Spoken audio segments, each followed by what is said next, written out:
Hello everybody, welcome and welcome back to our channel. আশা করি তোমরা সবাই ভালো আছো। আমরা এখানে দাঁড়ানো আছি আর আজকে আমার অফিস যেতে হয়েছিল। এই জাস্ট সবে কাজ থেকে ফিরলাম বাড়িতে। এখন টাইম হচ্ছে, দাঁড়া দেখে বলছি, এক্স্যাক্টলি 10:30 মতন। আর আজকে লুকের জন্য বানাবো হচ্ছে কিটো স্টাইলের পিৎজা। আমার খাওয়ার বানানোই আছে, আমি জাস্ট রাইসটা বানাবো, তাহলেই হয়ে যাবে। আমার কালকে চিকেন কারি রাখা আছে, জাস্ট একটু প্রেশার কুকারে আর কি রাইসটা বসিয়ে দেবো, হয়ে যাবে। আর লুকের জন্য বানাবো হচ্ছে কিটো স্টাইলের পিৎজা।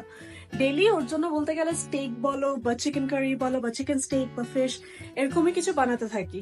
ও তো খেতে খেতে বোর হয়ে যায় না, তাই আজকে ভাবলাম কেননা ডিফারেন্ট কিছু বানানো যাক। রোজকার চিকেন বলো বা স্টেক বলো এসব খেয়ে তো বোর হয়ে যায়, তাই আজকে একটু ডিফারেন্ট কিছু বানানোর চেষ্টা করছি। জানি না কেমন হয়ে উঠবে, বাট লেটস ট্রাই। আর আমার কাছে আগের থেকে এই বয়েল চিকেনটা ছিল, এই চিকেন ব্রেস্টটা আর কি বয়েল করে রেখে দিয়েছিলাম জাস্ট জল দিয়ে। কোনো কিছু নেই, না নুন আছে না পেপার আছে, কোনো কিছু নেই, জাস্ট জল দিয়ে বয়েল করে ফ্রিজে রেখে দিয়েছিলাম। আমি ভেবেছিলাম এই জিনিসটা আমি স্যাটারডেতেই করব, কিন্তু স্যাটারডেতে ছিল হচ্ছে 29 মার্চ, সেদিনকে নিরামিষ খেয়েছিলাম, তাই আজকে এটা বানাবো। সো তাই ভাবলাম তোমাদের সাথে রেসিপিটা শেয়ার করি। তোমরা যারা কিটো ডায়েট করো তোমরাও বাড়িতে এরকম বানাতে পারবে। আর তার জন্য আমি নিয়ে নিয়েছি হচ্ছে এই চিকেন ব্রেস্টটা, আর ওভেনটাকে 400 ডিগ্রি টেম্পারেচারে আর কি প্রিহিটের জন্য বসিয়ে দিয়েছি। আর তারপরে এই চিকেন ব্রেস্টটাকে আর কি আমি এরকম ডাইস করে কেটে নিচ্ছি। আমি ভুলেই গেছিলাম রেকর্ড করতে, তাই এতটুকু কাটা হয়ে গেছে, সরি ফর দ্যাট। তাই চলো এখন এইটুকুনি চিকেন বাকি আছে, এটা একসাথে মিলে কেটে নিই। রাফলি আর কি একটু চপ করে নিলেই হবে, যাতে মাখতে আর কি সুবিধা হয়। বেসিক্যালি এটাকে রাফলি আর কি একটু কেটে নিচ্ছি। এটা কাজ করবে হচ্ছে আটা বা ময়দার মতন। এটাকে এখন ডিম দিয়ে আর পার্মেজান চিজ দিয়ে ভালো করে মাখতে হবে, কিন্তু সবার প্রথমে এটাকে আগে শুকিয়ে নিতে হবে, এর মধ্যে এখনো অনেকটা জল আছে। তাই ওভেনটাকে প্রিহিটে বসিয়ে দিয়েছি আর ওভেনে এখন দিয়ে আর কি শুকিয়ে নেব। আর এই পিৎজা ক্রাস্টটাকে আর কি তুমি আগের থেকে বানিয়ে 2-3 দিনের জন্য স্টোর করে রাখতে পারবে। তার জন্যই আমি এতটা চিকেন কাটছি, যাতে আমি আগের থেকে বানিয়ে রাখতে পারি। কারণ পরশুদিনও ভাবছি আর কি একটু অন্যরকম পিৎজা বানাবো। আজকে বানাবো হচ্ছে পেপারনি পিৎজা, আর পরশুদিন আর কি একটু অন্যরকম কোনো কিছু চিকেন পিৎজা বলো বা ভেজিটেবল পিৎজা বলো, ওরকম কিছু বানাবো। তার জন্য আজকে দুটো ক্রাস্ট বানানোর জন্য আর কি চিকেনটা কেটে রাখছি। ওয়ান্স এগেন কোনো পারফেকশনের দরকার নেই, এটা জাস্ট শুকানোর জন্য, কারণ এরপরে শুকিয়ে গেলে আর কি ইজিলি এগুলো ক্রাম্বল হয়ে যাবে, মানে ভেঙে যাবে। এই যে ছিবড়াগুলো যে এখনো দেখো কত জল আছে, এখনো জল বেরোচ্ছে চিকেনটার থেকে উপরেও। সো এই জলটাকেই শুকানোর জন্য আর কি ওভেনে দিয়ে একটু গরম করে নেবো। তো আমার চিকেন কাটা রেডি হয়ে গেছে, আর এখন ওভেনে দিয়ে দেবো। ওভেনটা অলরেডি প্রিহিট হয়ে গেছে 400 ডিগ্রি টেম্পারেচার। তো চিকেনটা তো ওভেনে চলে গেল, এখন বাদ বাকি যা যা লাগবে সবকিছু তাড়াতাড়ি করে অ্যারেঞ্জ করে নেবো। চলো, সবার প্রথমে নেবো হচ্ছে পার্মেজান চিজ, যেটা আমি সকালবেলা অফিসে যাওয়ার আগেই আর কি বার করে সেপারেটলি প্যাকেট করে রেখেছিলাম। তোমরা তো জানোই আমরা এখানে সবকিছুই বলতে গেলে কস্টকো থেকে কিনে আনি।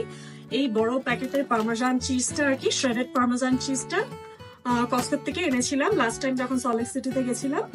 আর এটাকে আমরা সবসময় হাফ করে বার করে রাখি, জিপলক ব্যাগে ভরে এমনি নর্মাল ফ্রিজে রেখে দিই। কারণ একসাথে যদি এই প্যাকেটটা বার করে রাখি, তার মধ্যে যদি হাত দিয়ে অল্প অল্প করে বার করে ইউজ করি, তাহলে মোল্ড হয়ে যায় চিজে। তার জন্য অল্প অল্প করে বার করে ইউজ করি, আর বাদ বাকি বড় প্যাকেটটা জিপ টাইট করে মানে ভালো করে হাওয়াটাকে বার করে একদম সিল করে ফ্রিজারে দিয়ে রাখি, যাতে একদম বরফ পাথর হয়ে থাকে। আবার যখন দরকার হয় তখন সকালবেলা বার করে রাখি, বিকেলবেলা যখন অফিস থেকে ফিরি দেখি গলে গেছে, অল্প একটু বার করে আবার নর্মাল ফ্রিজে রেখে দিই, আর বড় প্যাকেটটা ফ্রিজারে রাখি।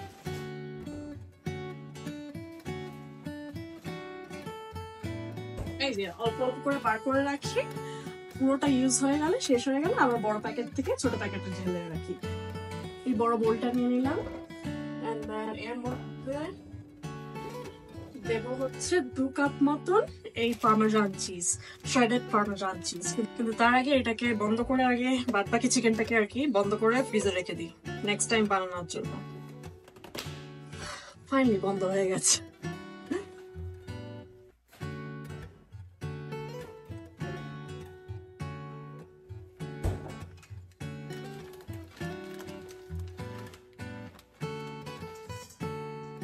এই যে 1 কাপ,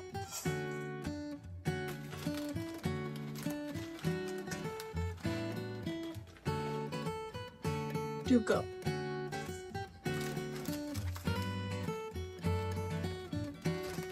ভালো করে হাওয়াটাকে আর কি বার করে জিপলক করে রেখে দিলেই আবার কিছুদিন থাকবে এটা। আর এর মধ্যে দেব হচ্ছে ওই চিকেনটা যেটা ওভেন থেকে বেরোবে, এন্ড দেন 2টো এগ। সো মোটামুটি সবকিছুই রেডি হয়ে গেছে আমার। আর এখন একটু বসে টিভি দেখবো। আমি এখন দেখছি হচ্ছে হুলুতে খারদাশিয়ানস। তোমরা কারা কারা খারদাশিয়ানস দেখেছো বা দেখছো আমার কমেন্ট করে জানাতে ভুলো না। এটা one of my favourite show currently. Usually আমি এরকম টাইপের শোজ দেখি না, but honestly it's amazing, it's not bad at all. So yeah, that's it, why not? আমি তো এমনি সবার ব্লগিং দেখি মোটামুটি, বলতে গেলে ইনসাইড আউটের ব্লগিং দেখি, তারপরে আর কার কার ব্লগিং দেখি, প্রবাসী ঘরকন্যা, উনি হচ্ছে আমার inspiration, one of my inspiration. And then আর কার দেখি না সেরকম ভাবে আর মনে পড়ছে না, বাট আপাতত ইনসাইড আউট দেখি অ্যান্ড প্রবাসী ঘরকন্যা। এটা যেন একটা এখন নেশা হয়ে গেছে সবসময় দেখা। সকালবেলায়, স্পেশালি সকালবেলায় ঘুম থেকে উঠে চা খেতে খেতে ইনসাইড আউটের ব্লগ আর হচ্ছে প্রবাসী ঘরকন্যার blog. Many many congratulations to মহুয়াদি কমপ্লিটিং 1 million সাবস্ক্রাইবার্স। আর খারদাশিয়ানস তো ওয়ান অফ মাই ফেভারিট। এটা আমি যখনই সময় পাই চেষ্টা করি, I try to keep up with the Kardashians, let's say in this way. আর এখন আমি ওয়েট করছি আমার চিকেনটা হয়ে গেলে আবার তোমাদের সাথে গিয়ে ওখানে গিয়ে রান্না করবো। ততক্ষণ চলো খারদাশিয়ানস দেখা যাক।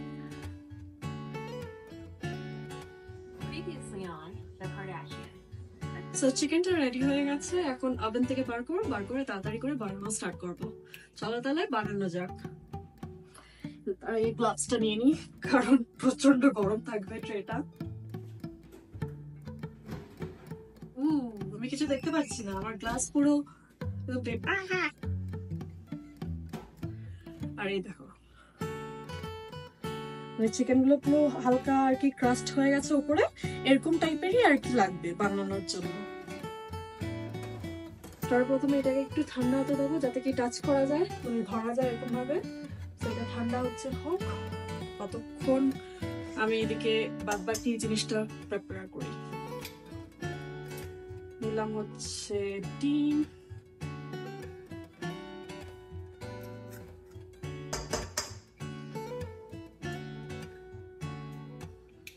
আচ্ছা ইন্ডিয়ায় কি এখন ডিমের ক্রাইসিস চলছে? আমাদের এখানে প্রচুর ক্রাইসিস। আমি একটা ব্লগ আপলোড করব। আমি আর কি কসকোতে ডিম পাইনি, তারপরে বাধ্য হয়ে হোল ফুডে গেলাম। হোল ফুডে গিয়ে দেখি কোনো ডিম নেই, খালি এক রকমেরই ডিম ছিল, সেটা হচ্ছে ব্লু কালারের এগ। আর সেটা দেখে তো মানে আমি অবাক হয়ে গেলাম, ব্লু কালারের এগের ভেতরটা মানে শেলটা পুরো আর কি ব্লু কালার ছিল। সেটা দেখে মানে আমি একদম পুরো অবাক হয়ে গেছিলাম। আমি তো ভাবলাম ডিমটাও বুঝি ব্লু কালারের থাকবে, কিন্তু তার বাড়িতে এসে পাঠিয়ে দেখি যে না, ডিমটা ব্লু কালার না, নর্মালি ডিম ছিল, জাস্ট শেলটা আর কি পুরো ব্লু কালার। তারপর লুক কি সব সাইন্টিফিক টার্মস ইউজ করে আর কি আমার বোঝালো, বাট আমার স্যাটেলাইট ক্যাচ করেনি, আমার স্যাটেলাইটের ওপর দিয়ে চলে গেছে। সো এনিওয়ে, কোনো সময় টাইম পেলে বা ওই নেক্সট ব্লগটা যখন আপলোড করব ওই ডিমের ব্লগটা, তখন লুককে বলবো বোঝাতে যে কেন ডিমের শেলটা আর কি ব্লু কালারের হয়। ব্লু কালার ছিল, ইয়েলো কালার ছিল, মানে হালকা গোল্ডেন কালারের ছিল। ডিমের টপিকটাকে সাইডে রেখে এখন তোমাদেরকে দেখাই কিটো স্টাইলের পিজা কিভাবে বানাতে হয়। চলো স্টার্ট করা যাক। চিকেনটাকে এখানে ঢেলে নিলাম, আর ঢেলে সবকিছু একসাথে মিক্স। আর এর মধ্যে দিয়েছি হচ্ছে অল্প একটু অরিগানো, চিলি ফ্লেক্স, আর হচ্ছে একটু সল্ট আর ব্ল্যাক পেপার।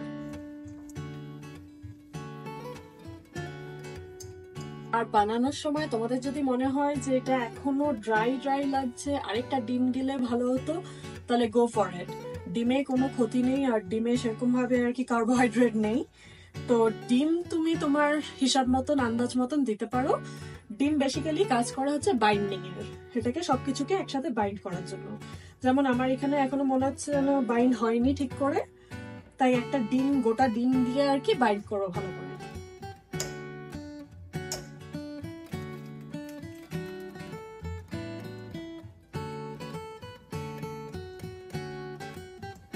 আর এখন দেখো পুরো আঠা আঠা মতন হয়ে গেছে, এই যে এখন পুরো দলা হয়ে যাচ্ছে ইজিলি। ভালো করে সবকিছু মাখা হয়ে গেছে, এখন এই ট্রেটাই নেব এর মধ্যে ক্রাস্টটা বানানোর জন্য আর গোল আকারে শেপ দেওয়ার জন্য।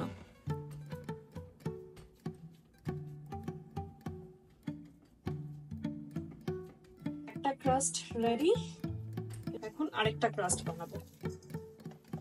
আর এই যে আমার একটা পিজা ক্রাস্ট, চলো তাহলে এটাকে ওভেনে দেওয়া যাবে।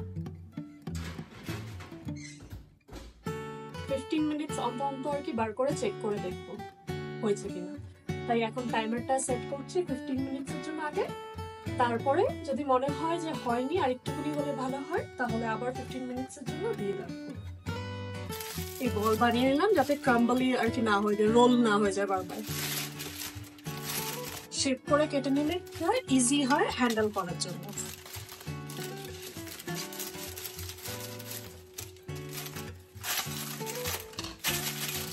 অনেকটা ইজি হয়ে যায় হ্যান্ডেল করতে এরকম থাকলে।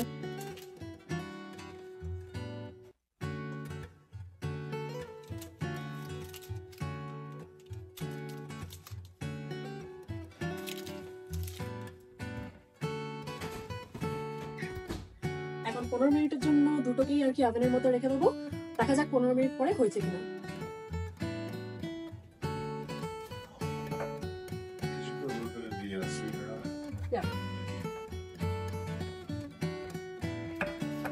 আমার প্রথম পিজা ক্রাস্টটা রেডি হয়ে গেছে, ওভেন থেকে বার করে নিয়েছি। আর এটা হচ্ছে আমার হোমমেড মারিনারা সস, যেটা আমি 3 দিন আগে বানিয়েছিলাম। এটাই ওপর দিয়ে আর কি ভালো করে স্প্রেড করবো। আর তারপরে লুকো এর মধ্যে চলে এসছে, আর ও আমার বললো যে ওপর থেকে আর কি সুইটনার ছড়িয়ে দিতে। কিটো ডায়েটদের জন্য আর কি লাকান্টো বলে একটা কোম্পানি আছে, যেটা আর কি বার করেছে এক রকমের সুগার যেখানে কার্বোহাইড্রেট নেই। বেসিক্যালি ওটা হচ্ছে alcohol sugar.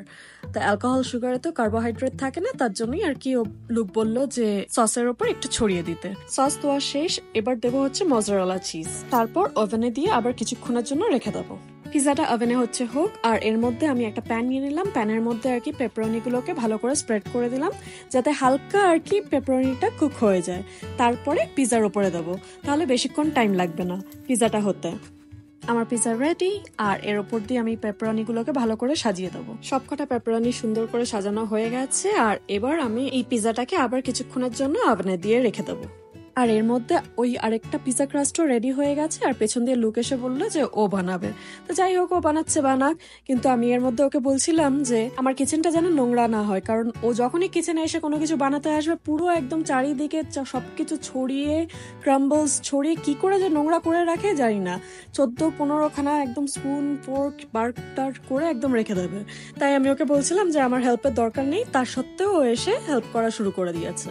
Look sauce spread করে দিয়েছে, আর এরপর দিচ্ছে হচ্ছে সুগার মানে কি ওই লোকান্টোর অ্যালকোহল সুগার। আর তারপরে দেবে হচ্ছে অরিগানো, অ্যান্ড দ্যাটস ইট। আর সবকিছু রেডি হয়ে গেছে। ওপর দিয়ে পেপারনিটা হয়ে গেলে পেপারনি সুন্দর করে সাজিয়ে দেবো। আমি বললাম আমি সাজাই, সে না ওই সাজাবে বললো। একদম যেরকম তেরকম ভাবে সাজিয়ে দিচ্ছে। আমার আবার সবকিছু একদম পরিপূর্ণভাবে হতে হবে, মানে একদম পুরো পারফেক্টলি হতে হবে। সেখানে ও বলছে যে না, ও করবে সবকিছু, আর ও যেরকম ভাবে চায় ওরকম ভাবেই করবে। সো ইটস ওকেই করতে দিলাম। তো ওই বানাচ্ছে। আর সবার প্রথমে তো সুগার দিল দেখলেই, তারপরে অল্প একটু সল্ট আর অরিগানো স্প্রিঙ্কল করে দিল, আর আমি এর মধ্যে আর কি মজারেলা চিজটা ভালো করে সাজিয়ে দিচ্ছিলাম। আর ওই যে বললাম না সবকিছু একসাথে দলা করে দিয়ে রাখবে, তেমনি তাই করলো। পুরো সব পেপারনিগুলোকে নিয়ে আর কি সব দলা করে এক জায়গায় রেখে দিল। এখন হাত দিয়ে অল্প একটু যেমন তেমন ভাবে সাজাচ্ছে। আমার আবার সবকিছু পরিপূর্ণভাবে হতে হবে, যেমন একদম পুরো পারফেক্টলি ফুলের মতন দেখতে লাগবে। সেখানে আমি আর ও মিলে ঝগড়া করছিলাম। ও বললো যে না, ও এরকম ভাবেই খাবে। তো যাই হোক, ওকে ওর মতন ভাবে সাজাতে দিলাম সবকিছু। অ্যান্ড পেপারনি সাজানো শেষ ফাইনালি 14 ঘন্টা পরে। আর এখন পিজাটাকে নিয়ে ওভেনে আবার দিয়ে দিলাম কিছুক্ষণের জন্য, যাতে কি চিজটা পুরো মেল্ট হয়ে যায়। ফাইনালি এত কাণ্ড করার পরে আমাদের পিজা রেডি হয়ে গেছে। আর এই হলো গিয়ে আমাদের কিটো স্টাইলের পিজা। চলো এখন প্লেটে নামিয়ে ভালো করে কেটে নিই। আমি ভাবলাম একটা ছবি তুলবো, কিন্তু দেখো আমি জাস্ট এদিকে ঘুরেছি হাতটা ধোবো বলে, আর টুক করে একটা পিজা নিয়ে চলে গেছে। তো যাই হোক, এই হচ্ছে আমাদের কিটো স্টাইলের পিজা। তো আশা করি এই ব্লগটা ভালো লেগেছে, এন্ড দেখা হচ্ছে খুব শিগগিরই তাড়াতাড়ি অন্য একটা ব্লগ নিয়ে। Till then take care, stay safe, stay healthy, and don't forget to subscribe our YouTube channel, like this video, comment করে জানাতে ভুলো না কেমন লাগলো। বাই, সি ইয়া।